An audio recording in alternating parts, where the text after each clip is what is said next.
আর এর পাশাপাশি তৃণমূলে ফের সুর নরম জাতীয় কংগ্রেসের যেমন অনর কিন্তু থাকছেন অধীর।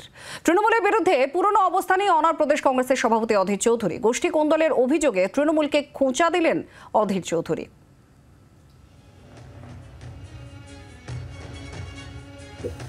তৃণমূল দলের অন্তর্দ্বন্দ্ব, তৃণমূল দলের জীর্ণ অবস্থা, তার প্রভাব তো ভোটে পড়ছে, স্বল্প পড়ছে, প্রতি দফাতেই পড়বে। সে সপ্তম দফা পর্যন্ত প্রতি দফাতেই পড়বে।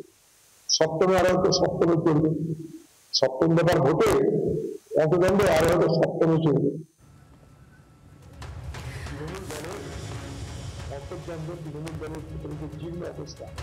আপনারা শুনলেন অধীর রঞ্জন চৌধুরীর বক্তব্য। গোষ্ঠী কোন্দলের কথা বলছেন। জাতীয় কংগ্রেসে যেখানে সুর নরম পড়ছে, বলা যায় তৃণমূলের সঙ্গে সুর মেলাচ্ছে, সেখানে অধীর চৌধুরীর এই বক্তব্য উঠে আসছে। তো আমরা আবার জাতীয় কংগ্রেসের এই পুস্তিকা এবং যে যে বিষয়গুলো জাতীয় কংগ্রেস তুলে ধরেছে সেগুলো নিয়ে কথা বলবো। আমাদের সঙ্গে রাজীব রয়েছেন। রাজীব, ঠিক এই জায়গায় যেখানে এবারের এই সপ্তম দফা নির্বাচনে বাংলার যে সমস্ত কেন্দ্রগুলোতে নির্বাচন হচ্ছে, এটা এক কথায় তৃণমূল কংগ্রেসের গড়।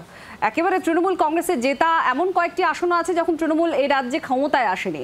সেই জায়গায় দাঁড়িয়ে তৃণমূল কংগ্রেসের সুরে জাতীয় কংগ্রেস যখন সুর মেলাচ্ছে, বিশেষত জয়রাম রমেশকে আমরা দেখেও ছিলাম এর আগে, অধীরকেও তিনি তুষ্ট করতে চেয়েছিলেন এবং ইন্ডিয়া জোটকেও তুষ্ট করতে চেয়েছিলেন। সেই জায়গায় দাঁড়িয়ে এটাকে কিভাবে দেখা যায়?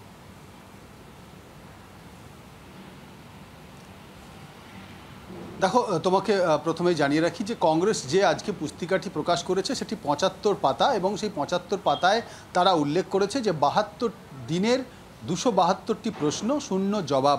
অর্থাৎ প্রধানমন্ত্রী নরেন্দ্র মোদী বা বিজেপি তাদেরকে বিরোধীরা যে প্রশ্নগুলি করেছিল তার কোনো জবাব তারা দেয়নি। কংগ্রেসের তরফ থেকে এমনই অভিযোগ করা হয়েছে, এবং তারা আজকে মারাত্মকভাবে অভিযোগ করেছে যে নির্বাচন কমিশনের ভূমিকাতেও তারা সন্তুষ্ট নয়।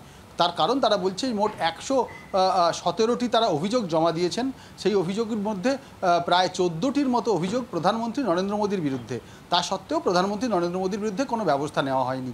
এই অভিযোগ যখন তারা জানাচ্ছেন, যখন জয়রাম রমেশ, পবন খেরা এবং সুপ্রিয়া শ্রীনেটরা, তখন যে পুস্তিকাটি প্রকাশ করা হলো আনুষ্ঠানিকভাবে এআইসিসি দপ্তরে সাংবাদিক সম্মেলন করে, সেই পুস্তিকাটিতে বড় বড় করে লেখা আছে ৭২ দিন ২৭২ প্রশ্ন, শূন্য জবাব, ভাগ মোদি ভাগ।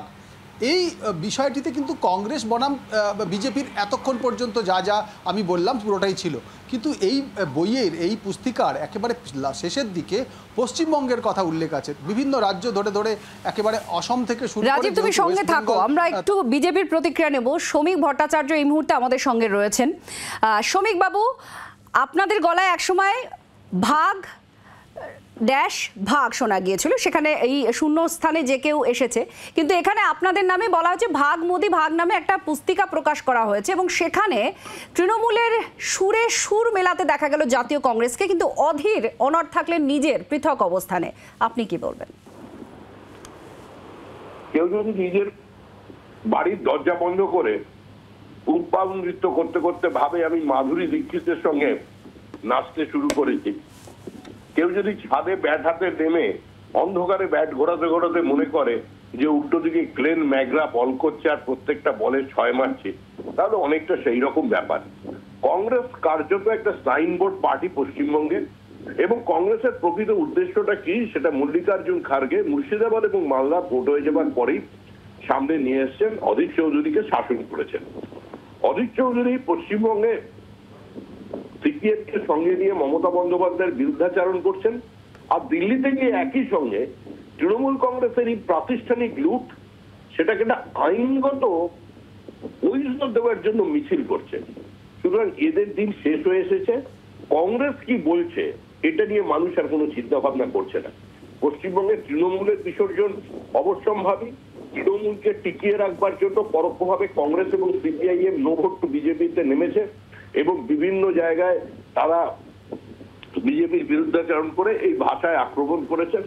যারা দেশের একদিকে রাজ্যের মুখ্যমন্ত্রী দেশের প্রধানমন্ত্রীকে তুই বলে সম্বোধন করছেন, আর Congress in black and white দেশের প্রধানমন্ত্রীকে তুই বলে সম্বোধন করছেন। এটাই হলো পশ্চিমবঙ্গের এই মুহূর্তে তৃণমূল আর কংগ্রেসের তৈরি করা রাজনৈতিক সংস্কৃতি। দুটোরই ডিএনএ এক, দুজনেরই পিতৃপুরুষ এক, সেই জন্যই অবস্থা চলছে। এই জন্যই আমরা বলেছিলাম যে কংগ্রেস সংস্কৃতি মুক্ত ভারত চাই, এবং সেটা হতে চলেছে, সেটা অনিবার্য। পৃথিবীর কোনো শক্তি সেটাকে আটকাতে পারবে না। ধন্যবাদ শ্রমিক বাবু। আমাদের প্রতিনিধি রাজীবকেও ধন্যবাদ। আপনারা দেখছেন সেই পুস্তিকা যার মাধ্যমে কংগ্রেস তাদের যে বক্তব্য তুলে ধরেছে, তৃণমূলের সুরই শোনা গিয়েছে জাতীয় কংগ্রেসের গলায়। বাংলার আওয়াজ, বাঙালির আবেগ, জি 24 ঘন্টা।